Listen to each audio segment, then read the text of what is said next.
I suppose when we meet Tim, he's a young man. He's 21. He's a happy sort of a guy. His base level is pretty happy. Default setting is pretty, content with life. But he doesn't have a girlfriend, and he's very awkward with the ladies, and is already looking for love, kind of thing, at 21. As far as I was concerned, I read the script and I loved it and everything. I just thought never in a million years. I had a very big beard at the time. I was doing Anna Karenina. I had this huge beard and long hair, and I looked quite bedraggled. And met him, and I was just happy to meet.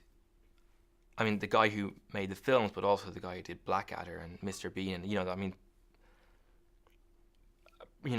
a proper legend. The man who writes some of the funniest stuff in the world. And I was just really happy to meet him. And he was so lovely. Immediately, I realised that his films aren't a thing that he makes because he thinks people will like them necessarily.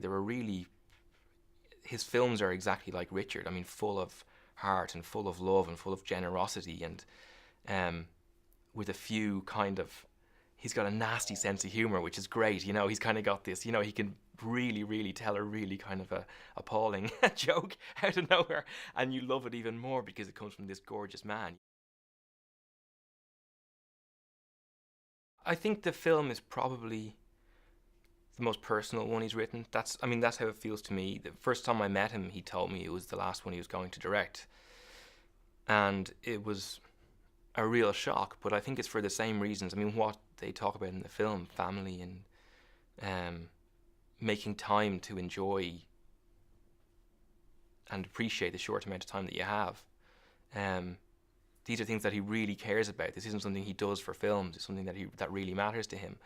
And so he wants to be around his family and to enjoy being alive and not being stressed on a film set and all those sort of things. So I'll be very sad if it's the last film he does, but I'll understand.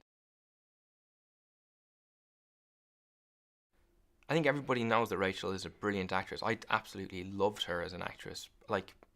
Really loved her work before I knew she was cast, or before I knew I was going to be working with her. So I was just incredibly excited when Richard told me she was doing it, because she always brings reality to whatever she's doing, so it doesn't feel like it's a over the top. If it's romance, it doesn't feel like unrealistic romance. It always feels like, what's exciting about it is that it feels real. That's really what it had to be between. It had to feel like a real relationship. So I was so happy when I found out she was cast.